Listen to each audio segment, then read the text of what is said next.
Tunnel Rat alert. Civil defense information will be broadcast at 6:40. West of the Rockies, you're on the air. Hello. Y2K, how can we prepare? Stop a few of their machines and radios.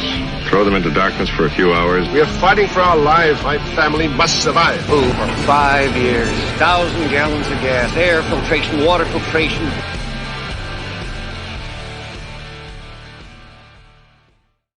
Coming at you from the frozen tundra that is East Central Alberta, Canada. Streaming live on YouTube, Facebook, Twitter, Twitch, Rumble, and Odyssey. Welcome back to the workshop where we create community, find freedom, promote preparedness, and share success. I am Toolman Tim. Today is April the 12th, 2023, and this is episode 289 of the Workshop Podcast.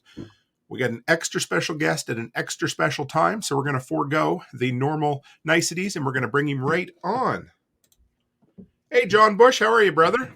I'm great. How are you? Not bad at all. I'm going to guess the weather's a little warmer where you are than where I am. Yeah, it's nice. I don't know, it's like 80 degrees or so. It's absolutely beautiful. We joke around here about freedom units, but I Fahrenheit always sounds better than Celsius. You know, so I appreciate it. Well, thanks for coming on. I've managed to say hello to you and shake your hand in passing at Self-Reliance Festival. So I actually said hello to you once, so we did good there. But I always wanted to get you on to sit down, and something we do here. Of course, it's preparedness, entrepreneurship, living free. But there's nothing I love better than hearing people share their entrepreneurial journey. To me, that makes me smile. It gets me out of bed in the morning. So I appreciate that. But so tell me, who is John Bush? Where did you start? We have a tradition here in the workshop. Make sure you tell us what your first job was in high school, because that's the dirt. I love hearing that. So okay. Yeah. My first gig was working at Best Buy in the home theater department. Yeah. So I was there for about 3.5 years and learned a lot about electronics and home theater and all the. I was there when HD TVs came out. They used to be giant projector screens in this massive housing. And then I remember when we got the first plasma, it was like $10,000 and some great technological innovation everyone was so excited about. But yeah, I hail from Central Texas, was born and raised in Austin, got out of the city a couple years ago, moved to the country, Bastrop County. We have a 10-acre homestead. My wife and I live there, the 2 kiddos. We have chickens. We have some wicking bed gardens. We have 3 community members that are living on the property with us. Got started in activism, questioning the official narrative of 9/11, what took place there. That led me down a rabbit hole of conspiracies and understanding this whole quest for global governance. And then in 2007, 2008, I learned about Ron Paul and became very fond of the philosophy of liberty. And shortly after that, learned about Murray Rothbard and agorism and Samuel Edward Konkin. Did a lot of political activism. And actually had some successes with the political activism, but ultimately I wasn't satisfied because we were simply slowing the growth of tyranny, not creating real freedom. And that led me to explore alternative institutions, silver dimes, growing your own food, getting people together to support one another outside of the system. I've been self-employed since 2009. So I guess that's 13, 14 years that I haven't had a normal, quote unquote, normal job. And in all honesty, for a large majority of those 13 years, I was struggling financially and very poor, which was easy without kids, but very much a challenge with kids. This is one of my lasting companies, Brave Botanicals. We sell kratom, CBD, Delta-8, THC, lots of natural plant medicines that help people with various things. And then more recently, I started Live Free Academy to help people in their journey towards greater freedom, prosperity, and to help people build community. And it's really Live Free Academy that I've managed to find much greater success with, but it's been a long and arduous journey. And, I wouldn't trade it for the world, but entrepreneurship is definitely not for the faint of heart. So what happened in 2009 to get you to make that jump? You said you've been self-employed since, and it was a rough and ragged road at times. Why did you jump? Where did that start? Well, I guess my last real mainstream job was working as a teller in the drive-through line at a credit union. Nice. The credit union that my dad used, that I used, and he was able to get me a job there. And before that, I was selling cars, selling used Hondas. And before that, I sold Nissans at South Point Nissan in Austin. So I've always had a background in sales. But I think I was distracted the whole time because I was involved in political activism in Central Texas. And I was somewhat successful with the sales stuff. And of course, the part-time teller thing was an hourly job. Although when they gave me a bonus for getting people to set appointments with the financial advisor, I definitely took advantage of that and just blew them away. I think they had to end the program because they were paying me so much money. I love it. It was really just being distracted with politics. And ultimately, I had an opportunity to work on a ballot measure that would have prevented the city of Austin from subsidizing retail developments. It was called Stop Domain Subsidies. The developers totally control the city. But I was just distracted all the time. And I got that opportunity. I said, you know what? I'm going to lean into political activism. I'm going to get paid to do political activism. And that really was the transition point. I always try to go back and watch at least one or two interviews before I have a guest on. Just to, I like to be surprised, but I like to know a little bit about you guys. You know what I mean? So that so you talked about being poor and poverty, and my wife and I talk about that a lot. How that's where our journey went from abject poverty, which is a great friggin' motivator, to entrepreneurship, which is incredible for freedom. And you mentioned at one time how you didn't want to be rich, or you didn't want to have money because I now, if I'm putting words in your mouth, stop me, please. But it was something along the lines of you didn't want to be like the bigwigs, or you didn't want to be like those fellers. How easy is it to get stuck in that poverty mindset? Yeah, well, I think what you're referring to is I didn't want to make a lot of money because I didn't want to pay the IRS because I was so vehemently opposed to the federal government and their wars and the police state and stuff. So I deliberately wanted to stay small. Not that I was in a position where I could have made a bunch of money if I just snapped my fingers or anything anyway. But it was definitely the mindset is a big limiter. And I often refer to it as a governor. Back when I was in high school, me and my buddies would drive our cars like total jerks. And my buddy had a GMC Yukon, and it would only go up to 100 miles an hour. And so we'd be flooring it, all drunk, total fools and idiots. It's a wonder that I survived those days. But, you get to a certain speed and all of a sudden you can't go any further. Well, most people have their own internal governors that come in the form of limiting beliefs.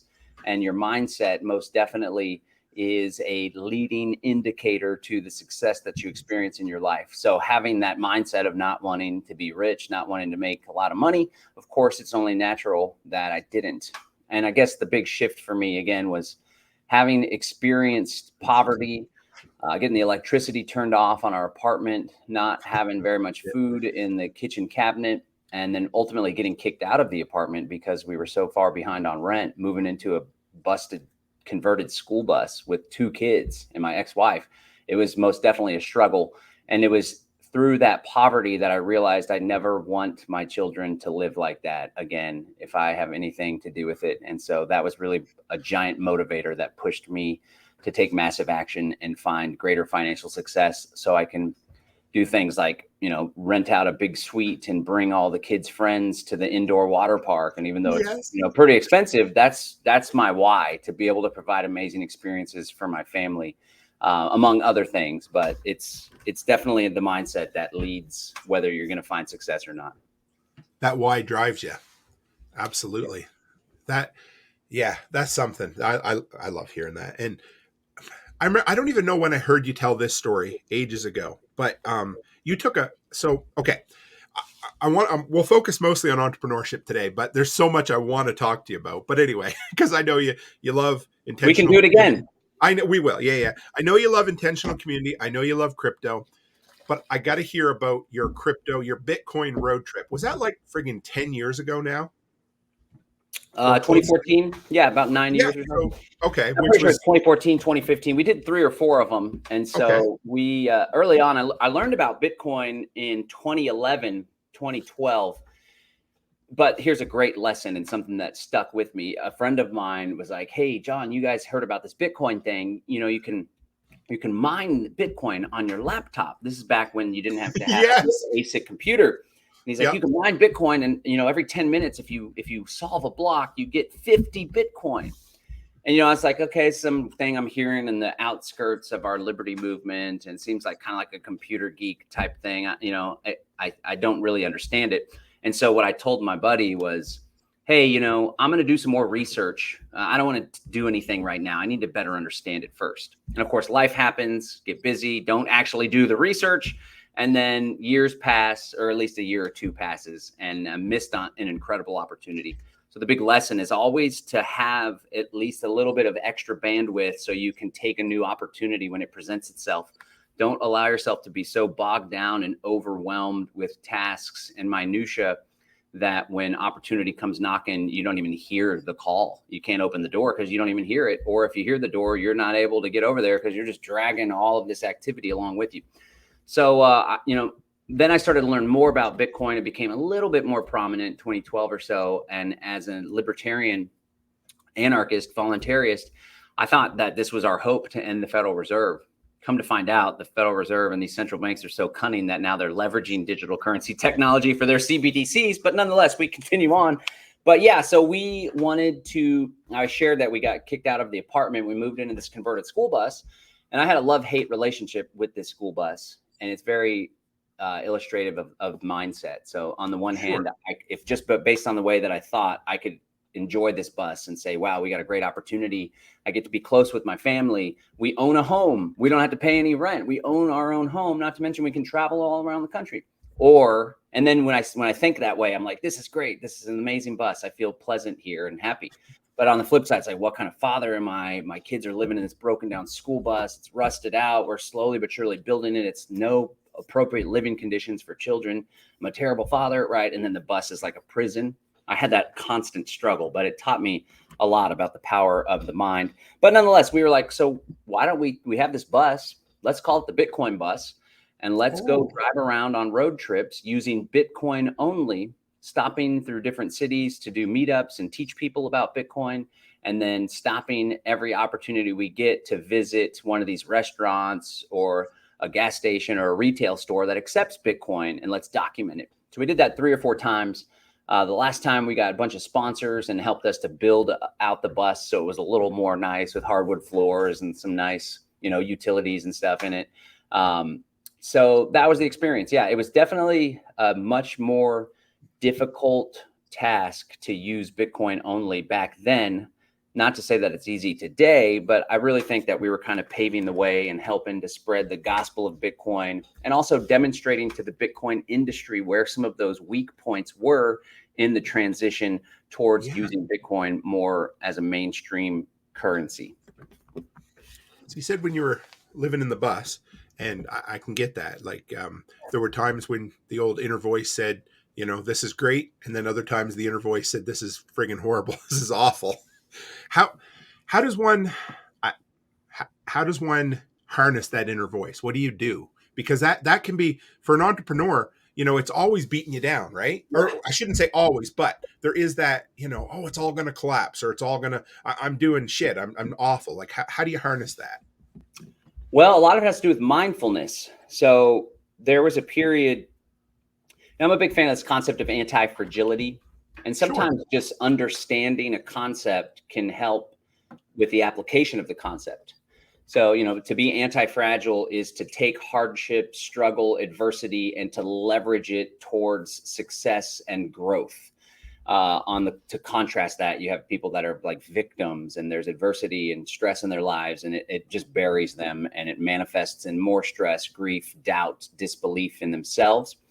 And so I very much have been anti-fragile and become especially more anti-fragile. And, a lot of this was coinciding with living in poverty. And of course, poverty is very hard on a marriage. And so as I'm struggling financially, my marriage is in decline. I'm like lashing out as a father, anger, so much conflict with their mother and I. And it was like, it forced me to take a reality check and be like, how am I responsible for this? What can I do to change, to become a better father, to become a better person, to become a better entrepreneur? And I started studying Buddhism, and this concept of mindfulness just really clicked with me. And now the funny thing is, I used to be like, I just understood mindfulness right away and was able to become mindful of my thoughts and to control my thoughts. But, that's kind of like, I got it all figured out. I don't need to meditate, right? But nowadays, lately, I'm realizing that it's very challenging for me to stop my thoughts, and I do not sleep well.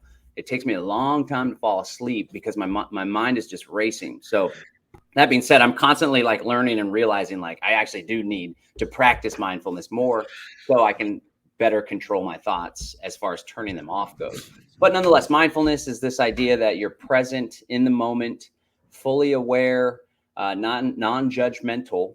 And so if you can, and you practice mindfulness by meditating, walking meditation, becoming aware of your breath, it's kind of like a baseball player before they go up to bat, they're swinging the bat with the weights on it, right? So when you're sitting down practicing meditation, that's like swinging the bat with the weight. You're practicing, you're trying to strengthen your ability to be present in the moment and not allow your thoughts to race or not allow your thoughts to take control. You're the master of your thoughts. And that's really what it's all about. So if you have that awareness of your thought patterns, you can interrupt those thought patterns when they're not serving you. And you can literally recognize like, wait a second, why am I saying that to myself? That sounds like something that the kids in high school used to bully me about, or that sounds like my dad or my mom when they would give me a hard time about this, that, or the other. And so you can recognize it and you can say, I'm just going to wash those thoughts away. And better yet, I'm going to flip the script and I'm going to lift myself up.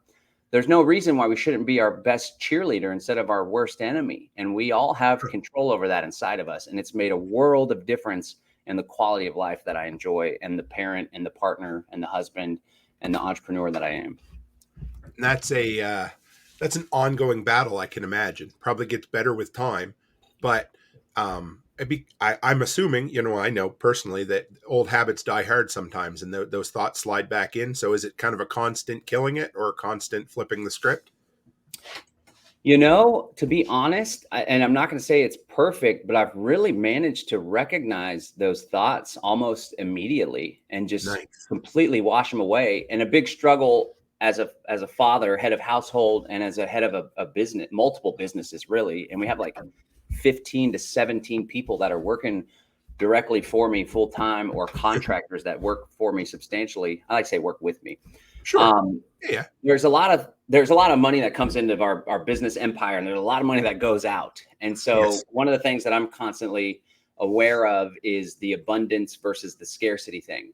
Because I learned in business, when you're afraid and you're living in fear and you're living in scarcity, and you have those thoughts lead to your actions, and those actions then lead to more scarcity. Perfect example, right? I'm sipping on some Kratom right now.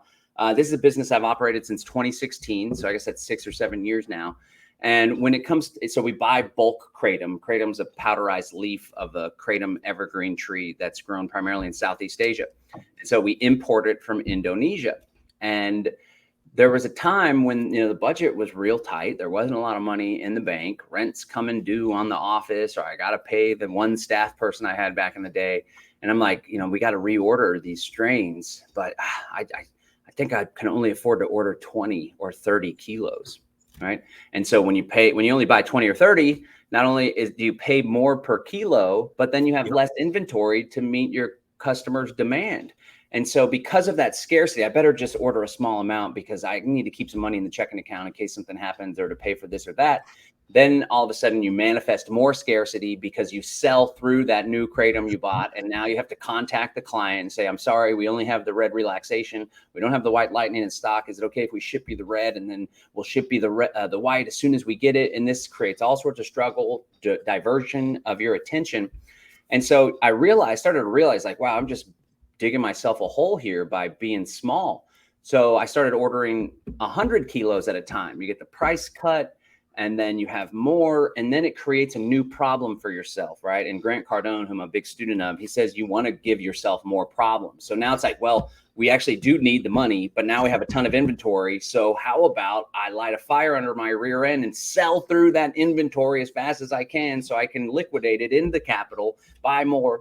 Anyway, it was this ongoing struggle for a while, but when I kind of realized like, eureka, I need to step into a space of abundance and just order more every time, that was something that helped to catapult that business. So now I have, and it wasn't without a lot of hard work, but now anytime one of those limiting beliefs, like maybe we shouldn't spend $2,500 on this, or maybe we shouldn't sponsor this event, Mm-hmm. I'm just like, you know what? Screw it. The money needs to be spent. It's losing value anyway. We're trying to grow into a gigantic business. So I'm going to lean into that space of abundance. And it becomes this great multiplier effect where it's just like exponentially all the wins and the abundance and the success mindset, it all just builds on itself. And pretty soon you got a freaking rocket ship catapulting into outer space. So going from the poverty to the abundance mindset, there's a lot of, I like to call it, I guess, investment there. So you have to spend, you have to spend to earn or spend to make, right? Because like, as you said, the less you spend, the less you could make. And when you change that mindset, so where does one start investing in themselves and investing in the business? Where do you find that? And how do you kind of get that rocket ship off the ground? Because that's the hardest part, right? Is that first, breaking gravity and overcoming inertia or whatever. Yeah, sure. And then you start to build momentum, but that initial Right. liftoff is a struggle, especially if you haven't lifted off before. So, and I'm glad that you bring it up. It's really critical to invest in yourself. When you invest in yourself, as in buying some, fresh outfit so you look sharp for the business meeting, for example, or purchasing the online course or joining the mastermind, it kind of signals to yourself that you believe in yourself, you value yourself so much that you're willing to invest in yourself. And so I talk a lot about, wealth and abundance and what to do with money, especially now with the banking crisis stuff and the inflation that we are experiencing. And most recently it was even worse. And so the number one thing anyone should invest in, no matter where they're at, is investing in yourself. And this is especially the case if somebody's struggling financially. This also comes up when I'm teaching people about Bitcoin. And in all honesty, for folks that can't pay their bills, I don't think you have any business investing in Bitcoin. You should purchase and acquire Bitcoin or Monero and learn to use it in commerce so we can circumvent this CBDC system. But as far as stacking sats and starting to build wealth through Bitcoin, you should avoid all that until you can at least get your house in order. And in order to put yourself in a financial position to do that, you should invest in yourself. I started sinking a lot of money in trainings and workshops and going to events. I love going to big conferences and events and stuff. And it just gets so pumped up, and it's like just lights a fire under your rear. But I tallied it up for 2022. And like, I literally invested over $20,000 in myself and my team to be trained and to be lifted up. And, many times making that commitment for 2 years with Cardone University, it's $750 a month. Like, that was a giant stretch for me, and it made me feel very uncomfortable. But I knew that like investing in that, it's going to force those that pay attention. Yes. So in my online training and stuff, we'll do a webinar, and a very small percentage of the people that sign up for free for the webinar show up. But the people that pay $97 for the VIP pass, they're going to show up. Or the people that ultimately purchase the $200 or $400 workshop, they're going to show up and consume the material. So I would highly encourage people to invest in themselves. It's a great place to start. Figure out where it is that you want to go first. That's the first step. The first step is to make a commitment to improve yourself and to be more successful and to start that side hustle. You got to commit. I'm doing this no matter how hard it is. I know I'm going to be able to overcome the challenges because I believe in myself and I have a support group. That's the cool thing about your community, Nicole's, Jack's community. Like, everybody's just there to help one another. It's a beautiful thing. And so you commit to yourself, and then you're like, well, what do I want in life? Everything should be a means to an end, right? Like, making money isn't the end in itself. You make money so you can have amazing experiences, so you can leave a legacy to your children, so you can protect yourself, so you can support your community. And so, like, what do I want in life? What is my ideal life? Picture it. Be real clear on it.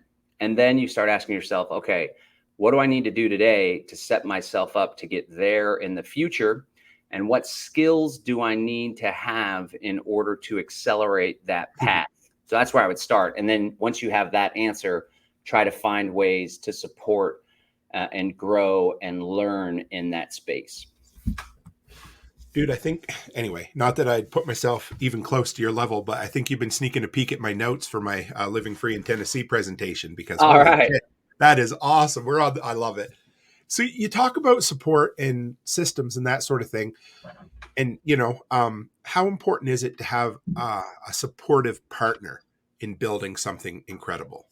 It makes a world of difference. I mean, when I say your network is your net worth. So if you're hanging out with people that are always, oh, my apologies. If you're hanging out with people that are always drinking booze and complaining, there's so many complainers in our community.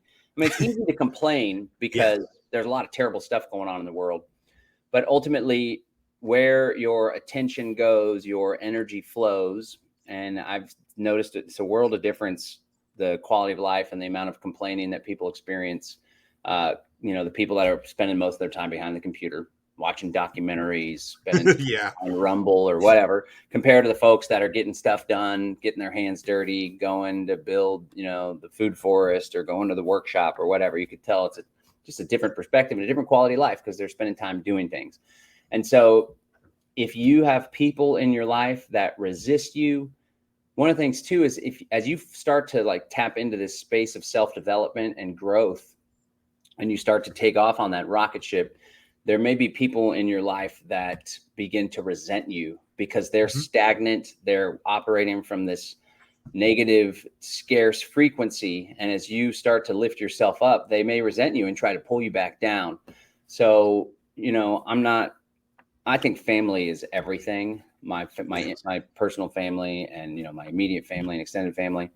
But at the end of the day, even family may hold you back sometimes. And sometimes it's okay to love someone from a distance. Of course, people have lots invested in relationships. So it's absolutely critical when you're choosing a partner to find somebody that helps to lift you up, isn't going to hold you down or increase doubt. They're not going to help you to doubt yourself. And, I don't want to tell anybody to leave their spouse or anything because, there's a lot that's invested there. But ultimately, if there is challenges, you got to get real. You got to learn how to communicate about that stuff and try to bring them along with your goals and dreams. And you're in a good place now. I see I appreciate it. I love everything I see you post, man. It makes me smile. So, I want to talk about your influences in a minute, but so a couple of years ago, I don't know how I stumbled across one of your posts on Facebook, and it was when Elon was opening what was it in Dallas or something? And you were trying to get invited to, So I fucking love that, man. Like that made me smile because to me, you put yourself out there. You wanted something, you asked for it. I'm thinking you didn't get to go, right? We didn't get to go. I was about to go, but then I was following reports of people that were trying to kind of like sneak in or just go anyway. And like the security was extremely tight. So no, I didn't get to go, but we did watch the live stream. But what I loved about it was it didn't matter if you got to go or not. You put it out there. And people were shitting on you. They're like, oh, don't do that, John. That's stupid. They're going to kick you out. Whatever. You wanted something. You mentioned it. And I try to use this. You verbalize it. You put it out there and make it real, and Gary V. Is it Gary V that says he's going to own the New York Jets someday? Oh, yeah. Sure. Yeah. So you know what? You might not have got there that minute, but I'll bet you at some point you'll have a sit down with Elon Musk and it'll happen, right? If you want it still. I don't even know what you do. With Elon Musk. I get crap all the time for being a fanboy of Elon. And I drive a Tesla and we have Tesla power walls and we're waiting on our damn Starlink. I guess he's so damn busy with Twitter and everything. But I'm a big fan. And part of the reason why, and of course I know he's not a perfect anarchist. Whatever. And he contracts with the Department of Defense, but the guy inspires me because he thinks big.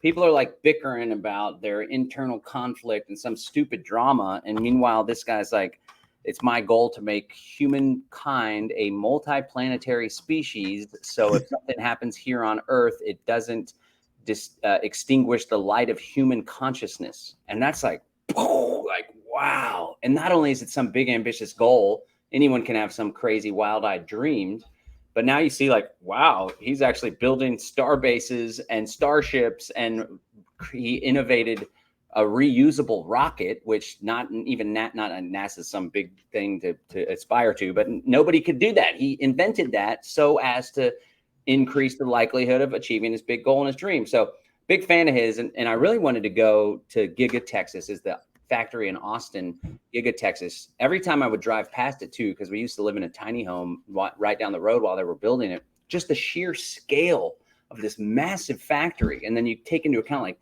this is just one piece of this giant company that isn't very old. It's the most valuable car manufacturer in the world, and they don't even have the revenue compared to GM and all these other car companies. And it's just like, it's just so big and grand. It gets me really fired up and fueled up. And so, yeah, I was willing to do whatever it took to get there, in large part to show my kids. My kids are big fans of Elon too.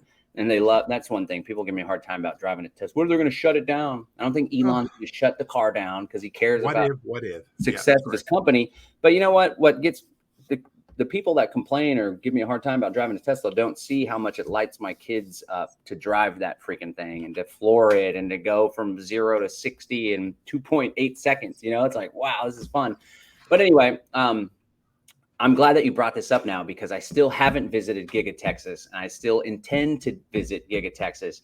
And on one of these properties that we purchase and develop here in Central Texas, as part of our real estate investment fund we're launching soon, I want to install a mega pack. So we have 3 Tesla Powerwalls. They'll store 40 kilowatt hours of electricity, which is really cool.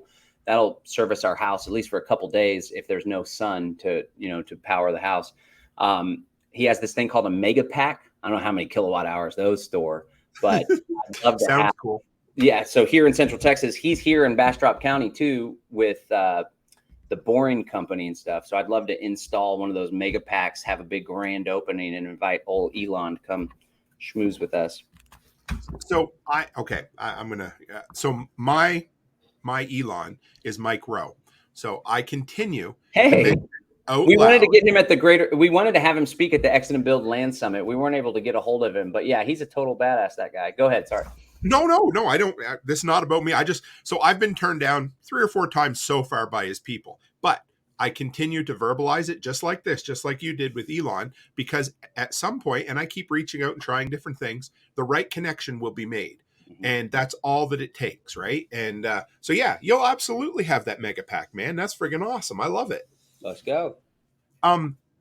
Who is, you talked about Elon, Grant Cardone. Who else? I know there's one that you really like, but I didn't want to spoil it. So who are all your mentors, or the people that you've looked up to over time that you've allowed yourself to invest in yourself through them? So I'm a big student of marketing, sales and marketing. If anybody's on my email list and stuff, you'll see we're very persistent with emails and sales funnels and upsells and language and urgency and scarcity. And so I've learned a great deal from Russell Brunson. He's a young guy that does ClickFunnels. He's got this awesome book. If anybody's starting a business or already running a business and they want to enhance their ability to sell things online, I highly recommend this book called .com Secrets. But I've learned a lot from this guy, Russell Brunson. I've gone to his Funnel Hacking Live conference, which is like 5,000 people, gigantic. It's like a giant party. They have, you walk in, there's like techno music blaring. They're shooting smoke out into the sky with lasers and waves. And it's like, wow, this is a huge production. And it like makes you feel like pumped up. It helps to crack you open to experience the growth that you need and to get your medicine. And it's something I learned in doing, our freedom events. Like I want to have blaring music when people come in and like get people up out of their chair, dancing around and stuff. So I'm a big fan of Russell Brunson. And then through Russell Brunson, I learned about Dan Kennedy. He's one of Russell Brunson's mentors. And so Dan Kennedy's like OG direct mail. Me and my wife are watching Mad Men right now. Absolutely loving it. But Kennedy's got like this old school advertising copy guide mentality. He has a book series called the No BS stuff, No BS Guides, No BS Guides to Marketing to the Leading Edge Boomers and Seniors, No BS Copywriting, No BS Management of People and Profits, the whole series. But he's very like straight. He's a straight shooter, which I appreciate. Kind of like Spirko, Spirko's brand is like kind of being abrasive and like what you see is what you get. And if you don't like it, you can beat it, He's like that. Like, he's just telling you like it is. And sometimes they call him the professor of harsh reality. So for business success and especially marketing, I'm a big fan of this Dan Kennedy guy. Those are the folks that I've been obsessing over lately. Was Dan Kennedy, okay. I'm going to tell you a quick little story that, so we have a mutual friend, of course, Nicole, and we were having a conference call a while ago, and she said, you need to read this book, Tim.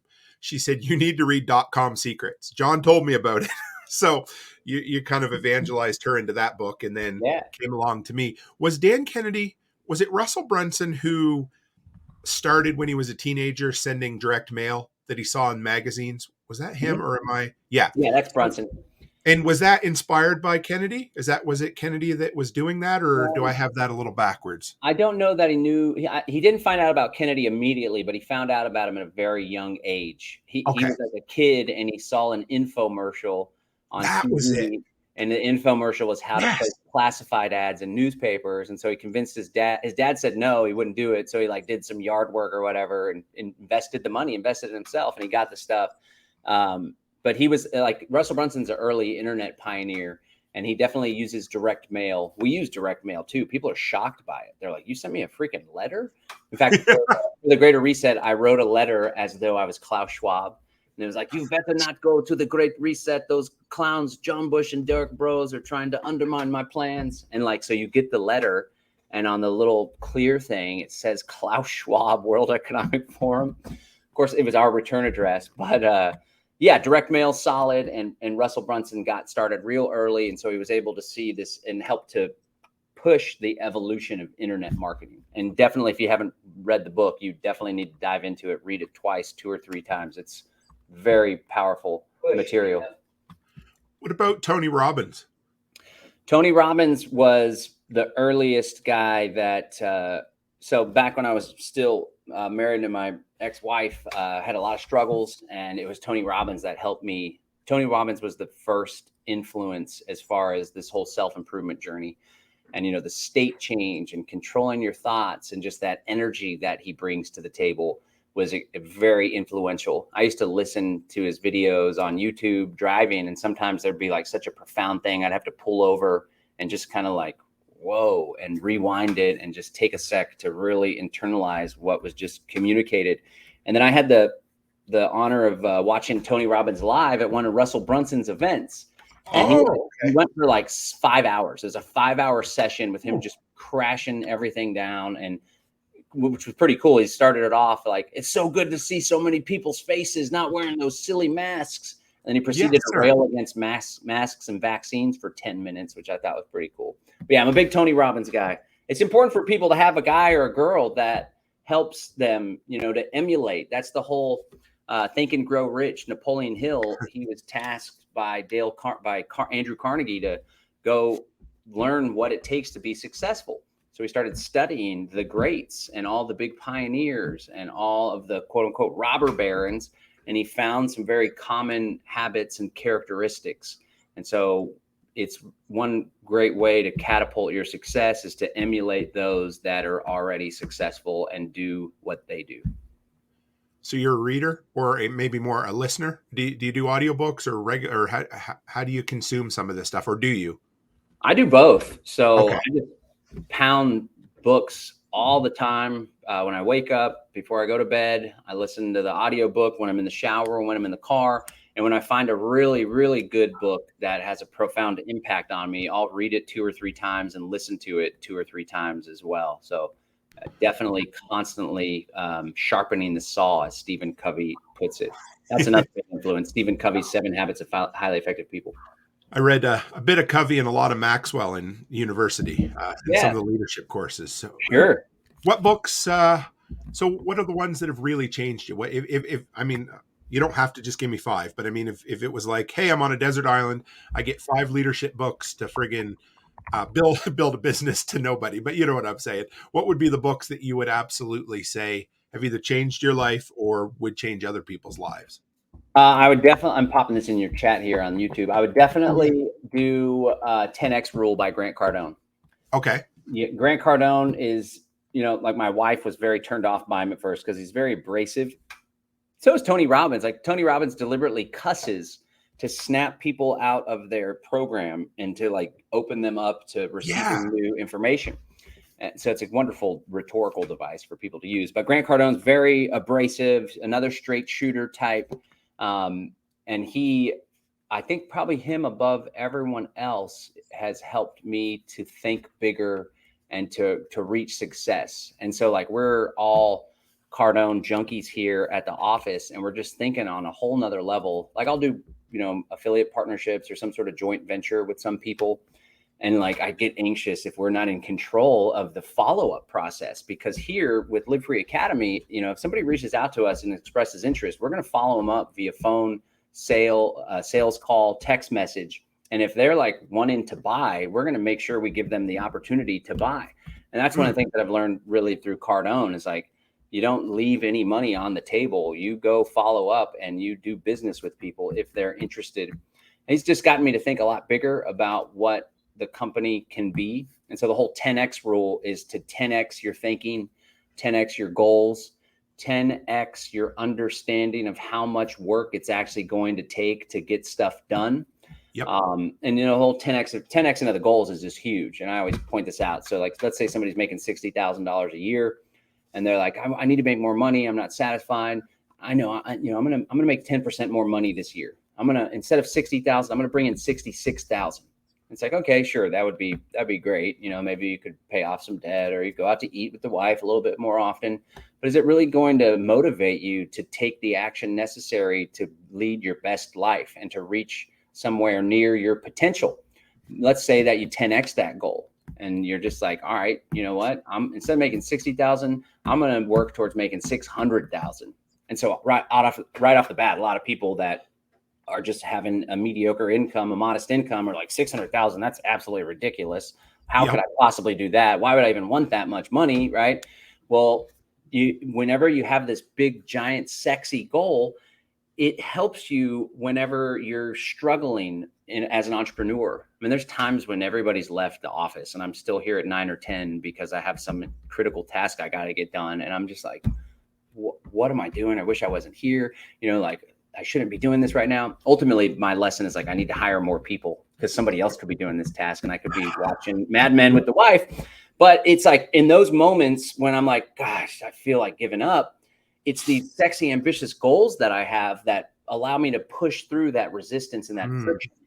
And so the cool thing about having big, ambitious goals is it motivates you. It fuels your fire. Going from 60 to 66,000 isn't much of a change in your life or your lifestyle. Going from 60,000 to 600,000, wow. Now all of a sudden you could take care of your parents if they didn't prepare themselves properly for retirement. Now you can support your community.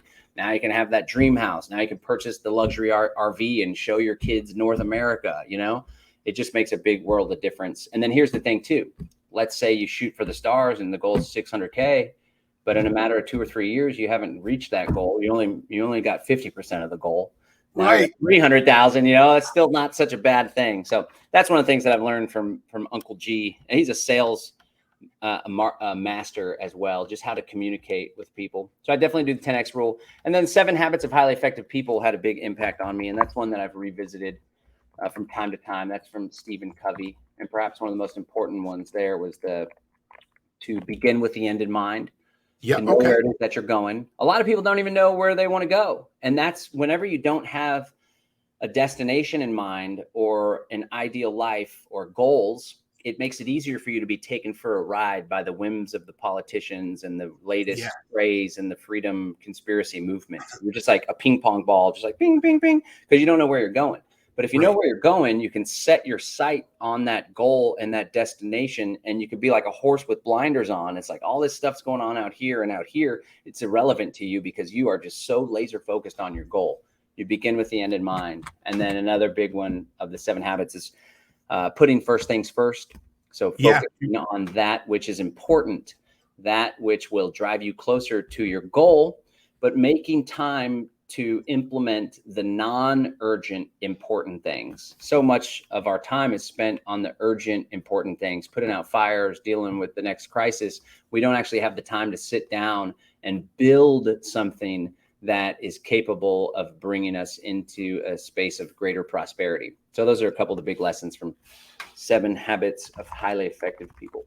He was really the first. So I grew up in an evangelical background and in a church that was very business oriented. So they very much, like John Maxwell was a Wesleyan that came out of the Wesleyan church. So, and he was very affected by Stephen Covey as well, who happened to be a Mormon for whatever reason, doesn't matter. But Stephen Covey was definitely a trailblazer in this kind of stuff. Other than, you think back to maybe Dale Carnegie, How to Win Friends, Influence People, that kind of stuff. But kind of the modern mindset, I think Covey was probably the guy, hey? Or Yep. one up? Yep. He was one of those early pioneers, kind of transitioning and paving a new method of self-development.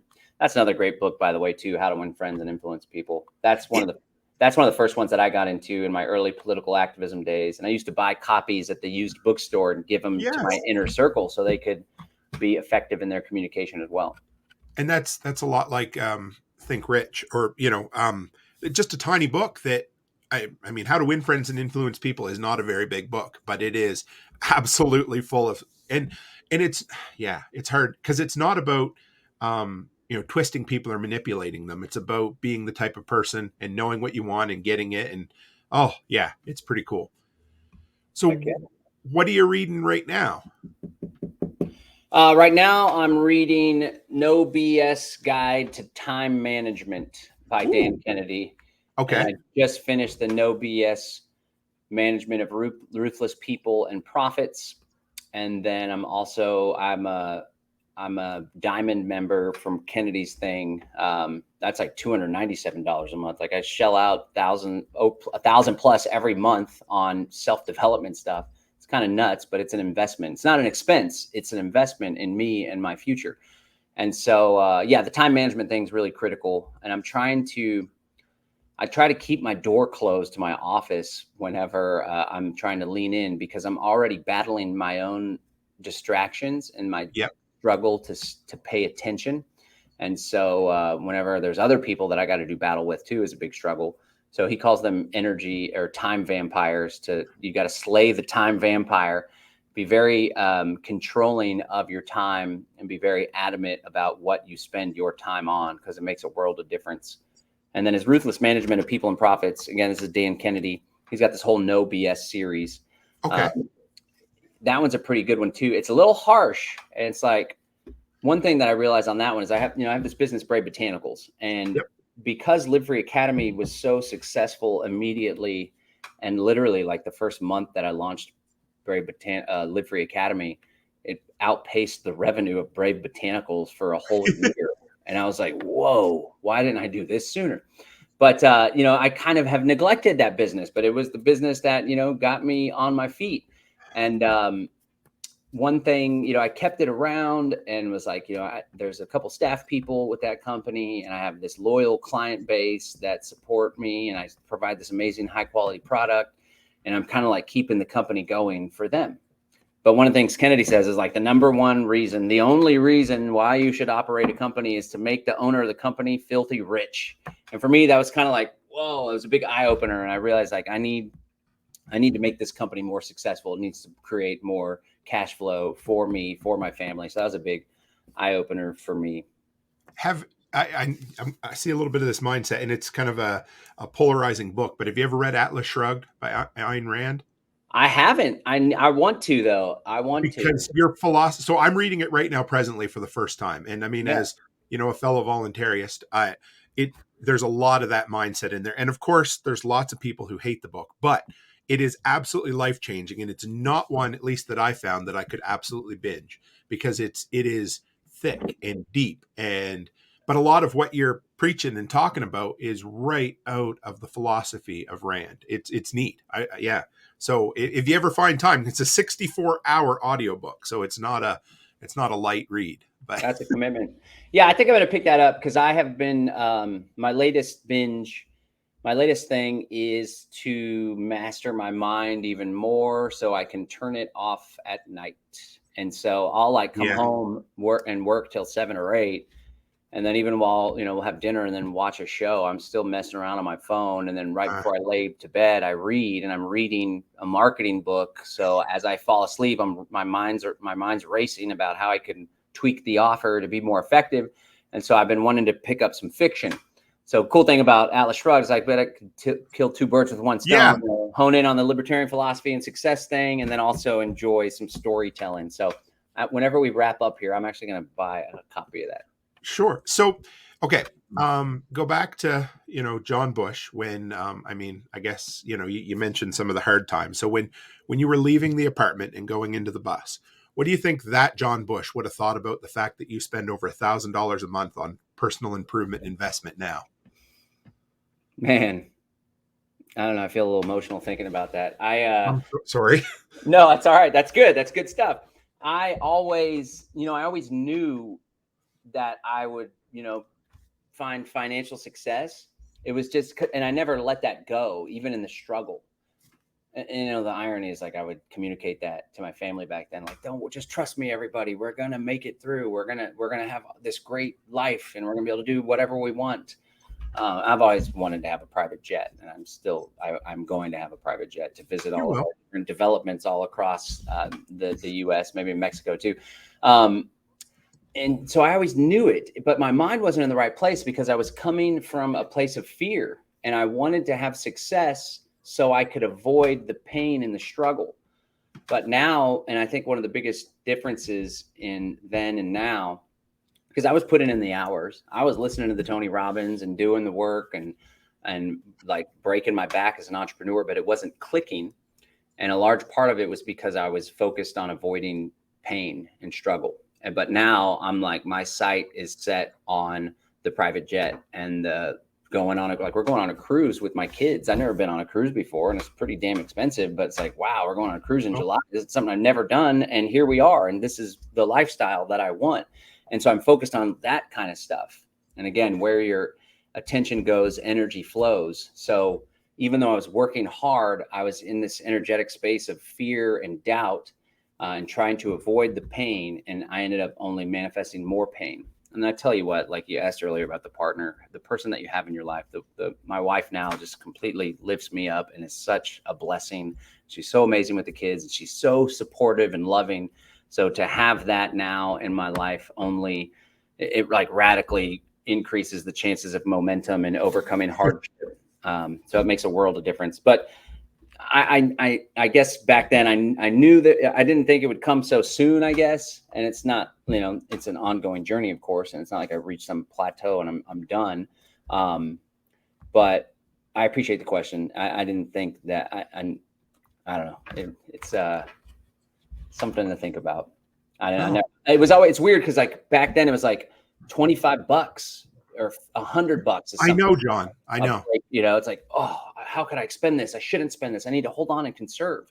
And now it's like just shelling out, like paying $16,500 to rent the Bastrop Convention Center for the Land Summit, and landing all these $5,000 sponsorships and all this crazy stuff. It's a different perspective, but it just goes to show you just got to keep working at it. Because like I said, I've been self-employed since 2009, and most of that time was total struggle. And people see Brave Botanicals and Live Free Academy. They don't see all the failed businesses, the graveyard of failed businesses and organizations that John started or was a part of. It definitely exceeds the number of successful businesses, but I kept at it and I persisted, and I sure am glad that I did. You know what? I got one more question for you.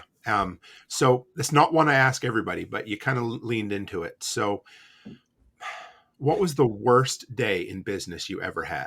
That day, I call it the terrible, horrible, no good, very bad day.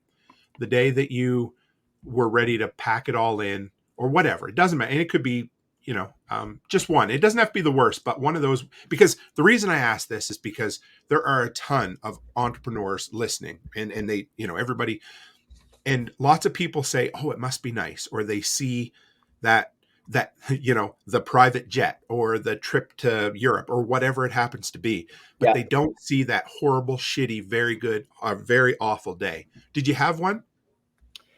I had an awful week period. So week-long period, although I was weak also. I used to operate this underground bookstore called Brave New Books, and we sold conspiratorial, libertarian, anarchist books, and we also sold natural health products. In fact, that's where I discovered Kratom and started selling Kratom. And so it was also a hub for the community, and it had been around since 2005, I believe, 2007 or so. And so my wife and I took it over and operated it from 2015 to 2017. And this was also part of this period of struggle. And I learned a lot of lessons. And unfortunately, I was using the business to help support my family, and we weren't adequately repurchasing the products, holding back the cost of goods sold in order to purchase more products so we could keep the cash flow going. And we fell behind on rent a couple times as well. we discovered Kratom and started selling Kratom in addition to everything else, and things started taking off, but the damage had already been done. The landlord had somebody come offer to sign a long lease and do like a church group down there. We were kind of a pain in the ass as a tenant. So they ended up not renewing the lease. And so at the same time, I learned that we're going to have to find a new space for this business. This dream location that everybody loves and adores is no longer going to be available to us. I learned that my ex-wife wanted to separate and to kick me out of the home. And then I learned that the previous owner of the business was suing me. This all happened in the same period. And then on top of that, a good chunk of our community blamed me for the company's failures. And I take responsibility for the role that I played. But at the end of the day, in the age of Amazon's growth, it was very challenging to run a bookstore. And there was all sorts of factors at play. And so I had all these people blaming me for destroying this wonderful space that we had, posting memes and coming after me online. So all that happened at the same time. And I moved back in with my parents for 3 months. And it was like, this was in 2017. So it wasn't that long ago.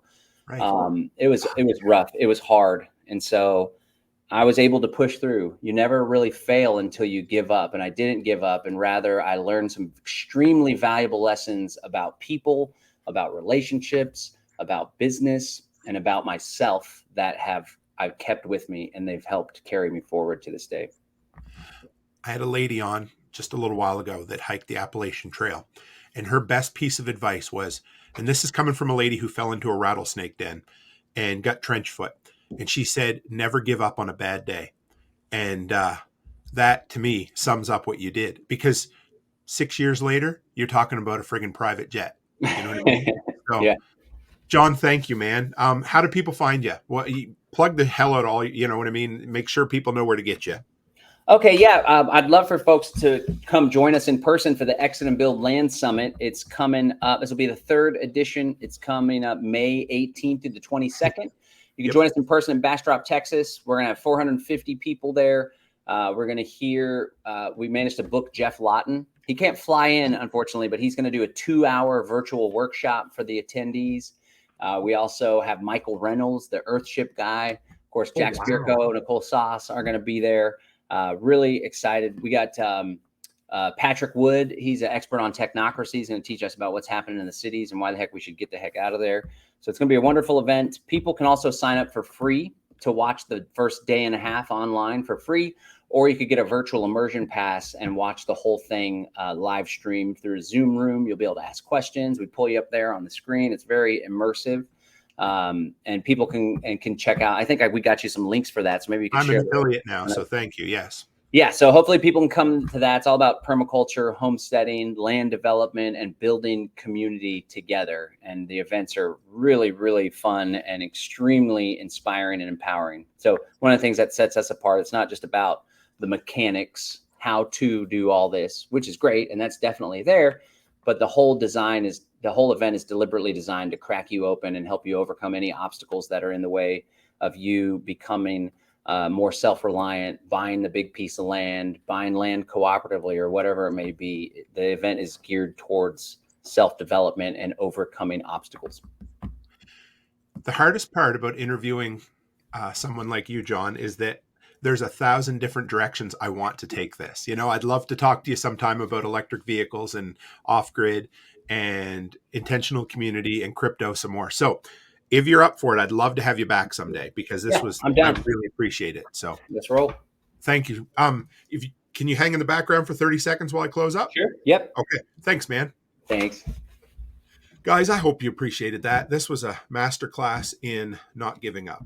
John's an incredible dude. I've been wanting to have this sit down for a while. So show him the workshop love. Go and follow everything that John does, but just check out what he has, guys, and take to heart those words, because that's a man who's living by what he does. So with that, guys, as always, stay happy, stay healthy, and have a great week.